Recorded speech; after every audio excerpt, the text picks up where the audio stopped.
Hello and welcome back to my channel. My name is Ali and here I just talk to myself about books and then someone, maybe you, may or may not watch this at a later date. Today, as you can tell by the video's title, I will be talking about all the books I read in November. Here we go. This is my November wrap up.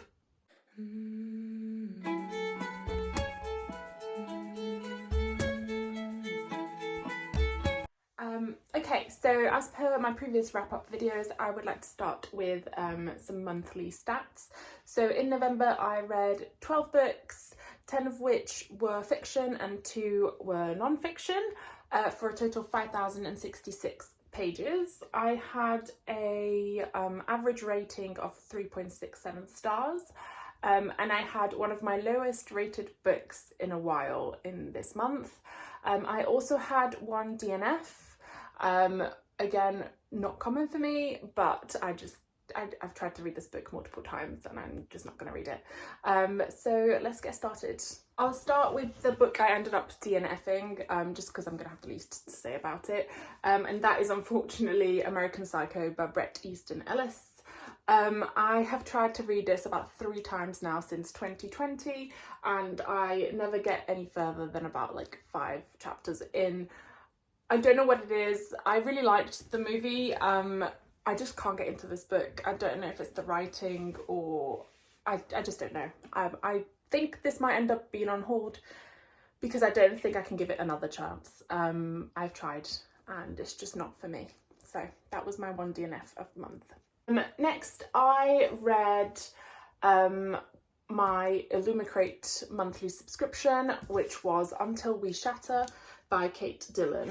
And this is a very beautiful edition with some great character art.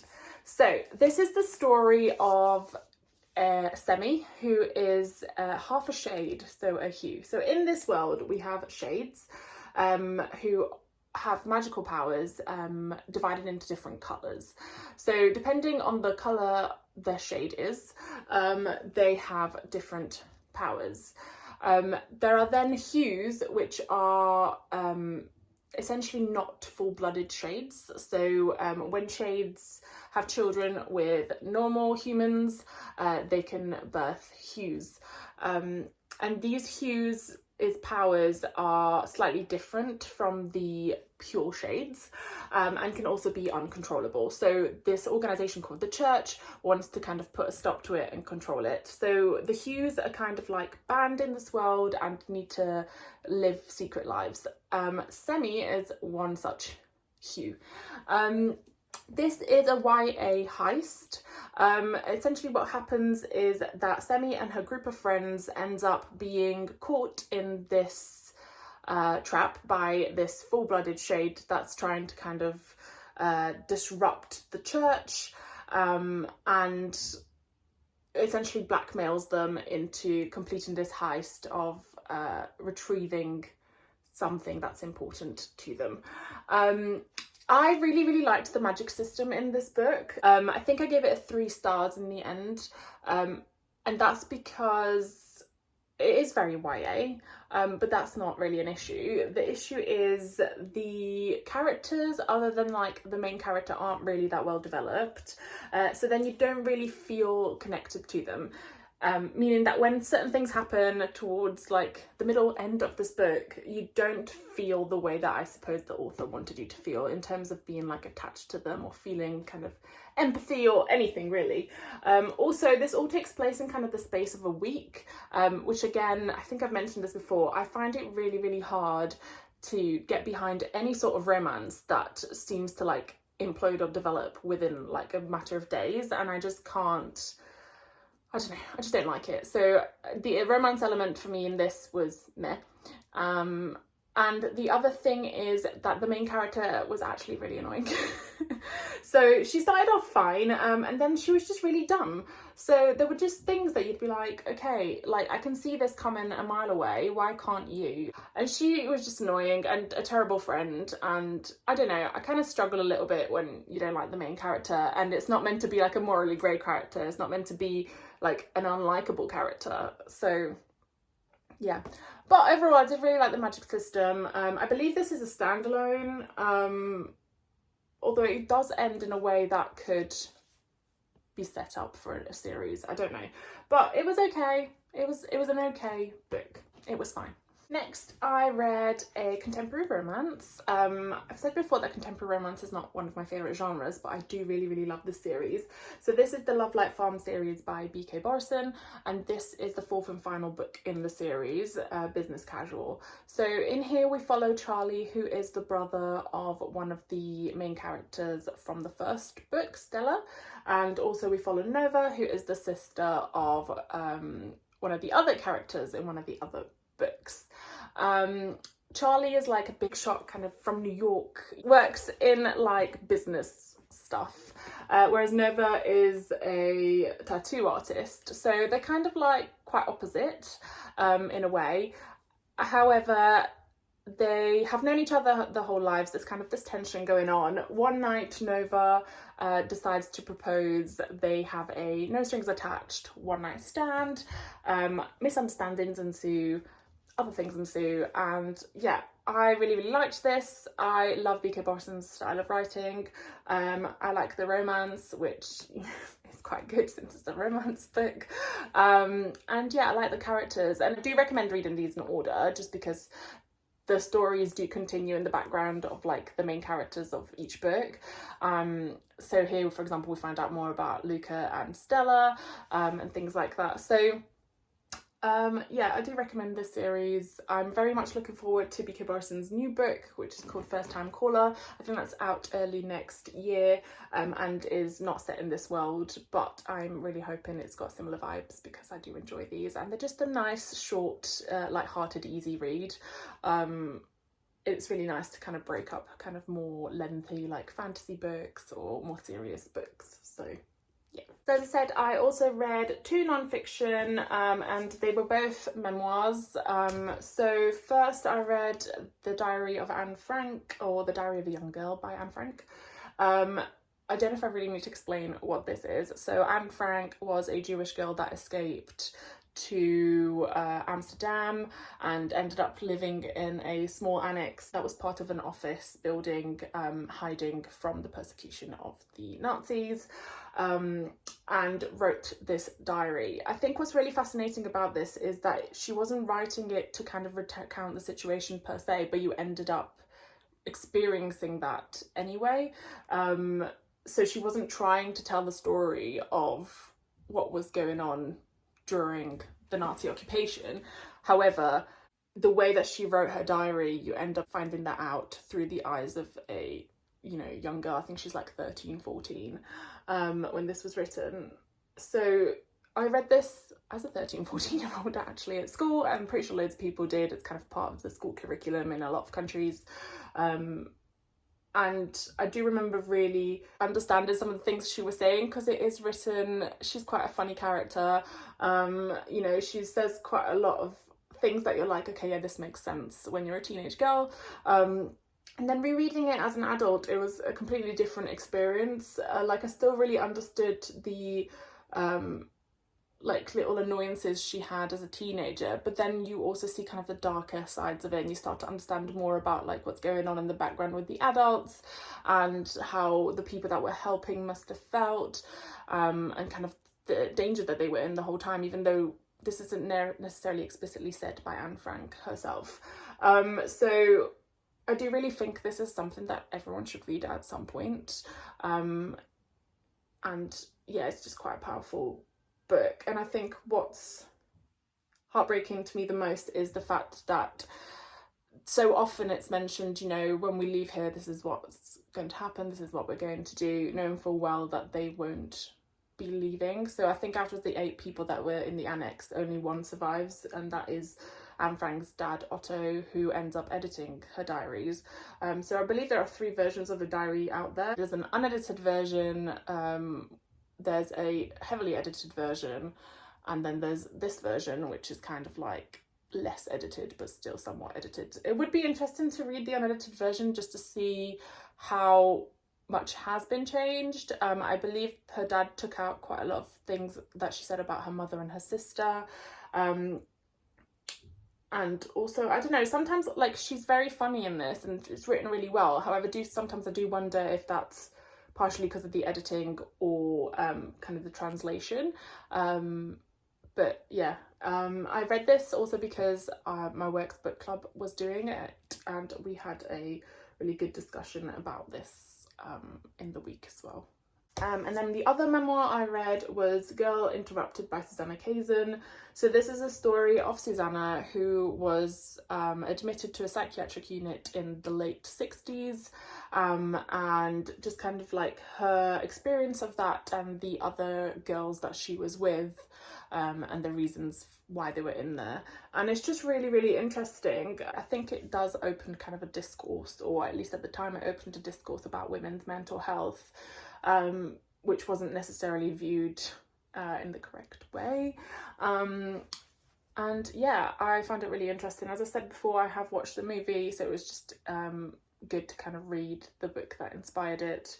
And I do think they definitely changed some things in the movie to kind of sensationalize it a little bit more. But this was super interesting, and again, definitely worth a read if you're into psychology or memoirs in general. So next I read Beartown by Fredrik Backman. So this is the first in a trilogy. However, I do think that you can read this as a standalone. I don't think you have to read 2 and 3 to get the story. Like, this ends in a way that is fine. Essentially, this is the story of a ice hockey town in Sweden, like in the kind of wilderness of Sweden. And ice hockey is really, really important because, as with many small villages and towns, like, jobs are starting to be hard to come by. There's no tourists visiting the area, etc. So being able to build a new hockey academy is quite important. So the current under 18s hockey team needs to win the championship to be able to be selected as kind of like the village where the new academy will be built. So this is the story all about hockey. Hockey is very prominent in here. I didn't really know too much about ice hockey, but I feel like I learned quite a lot here.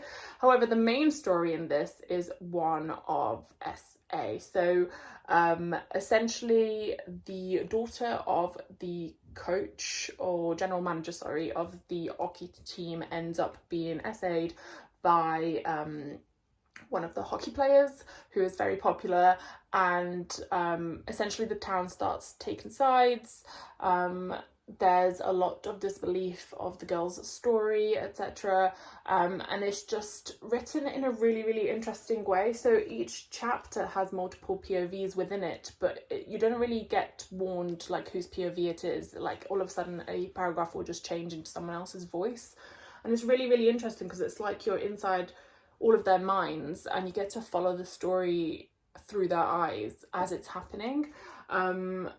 And yeah, I really, really enjoyed this. I think I tried to read Anxious People before and I didn't like that and ended up unhauling it, but I really, really liked this. So I might try something else from Fredrik Backman.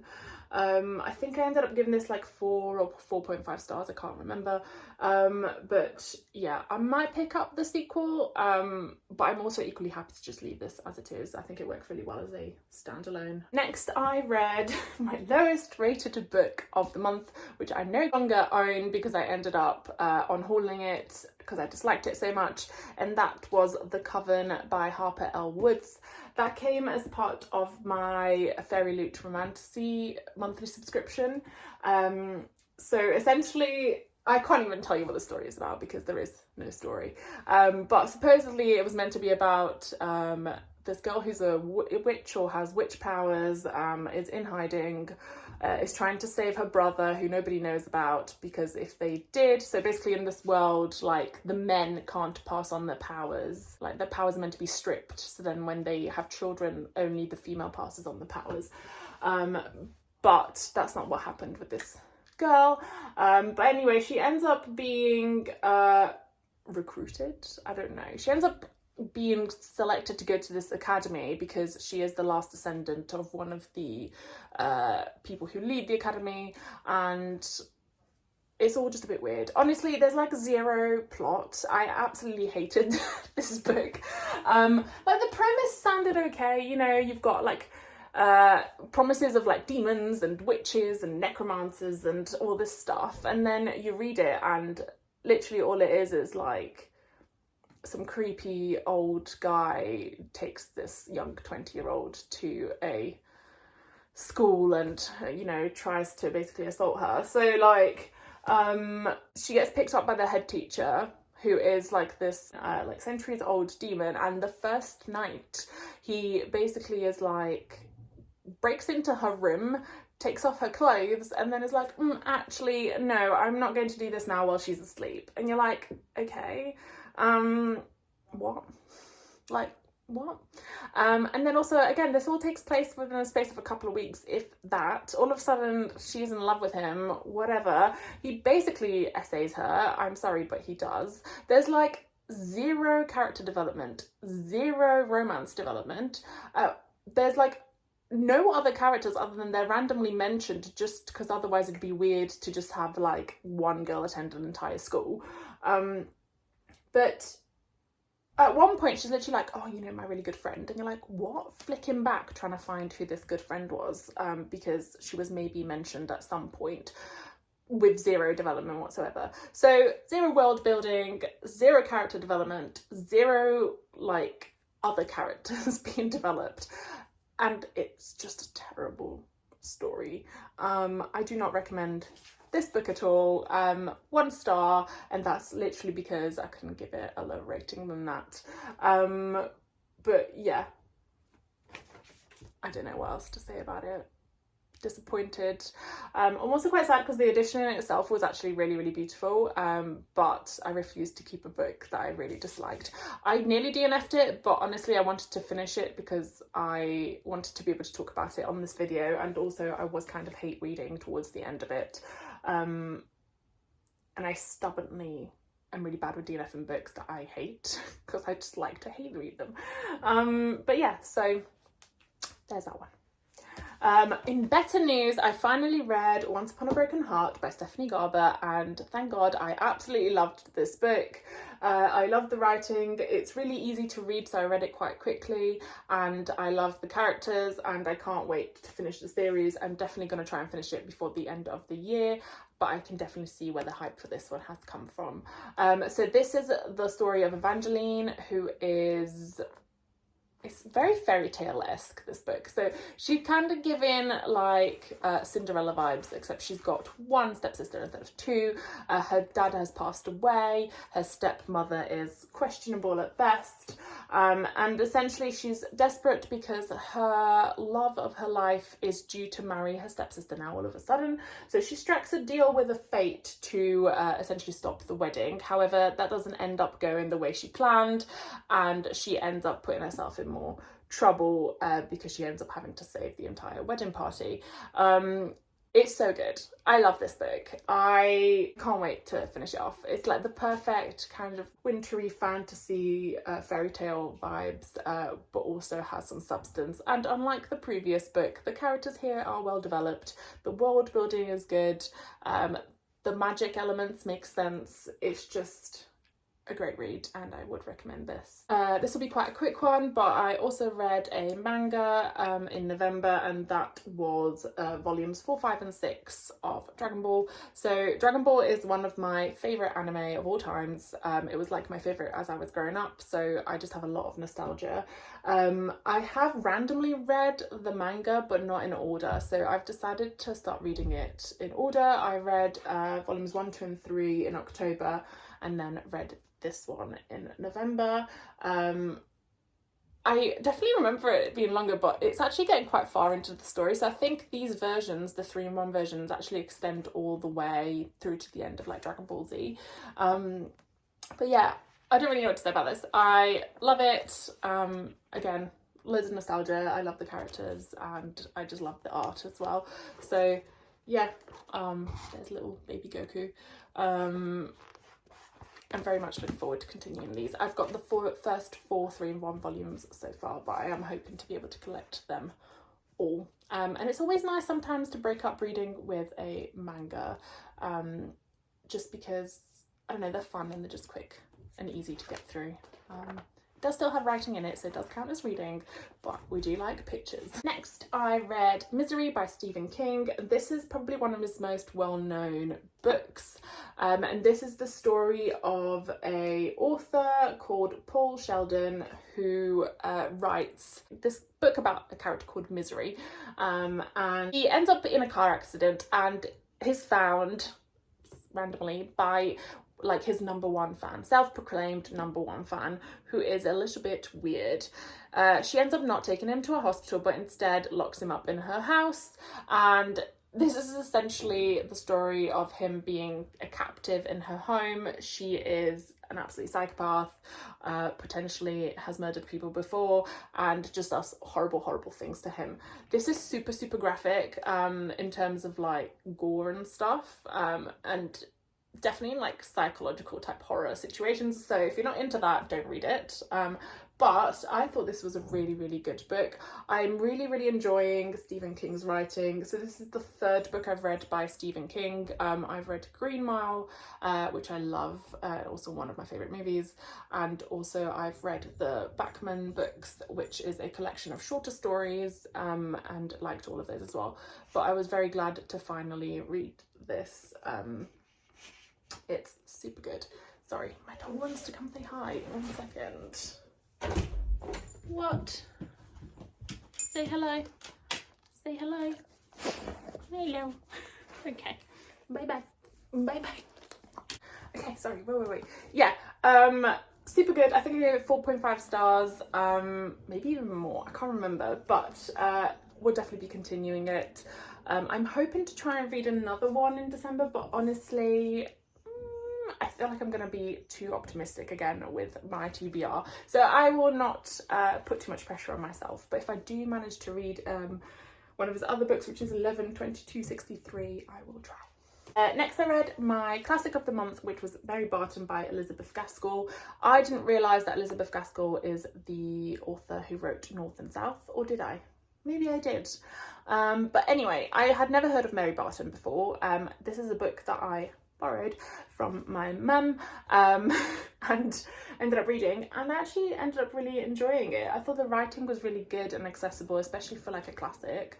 It's set in kind of like the 1830s, I think, in Manchester during kind of the Industrial Revolution, or just after the Industrial Revolution. But anyway, there's a lot of kind of class division, and also a lot of people no longer being in this world, unaliving because of the situation in terms of like poverty, etc. So you've got that going on in the background. There's the rise of unions, and there's almost kind of like a civil revolution going on in Manchester. And on top of that, you've got the story of Mary Barton, who is torn between 2 lovers, let's call them. So she's got like her childhood lover who she's known her whole life and is in love with, however turns down because of prospects not being what they are. And then there's the kind of richer son of a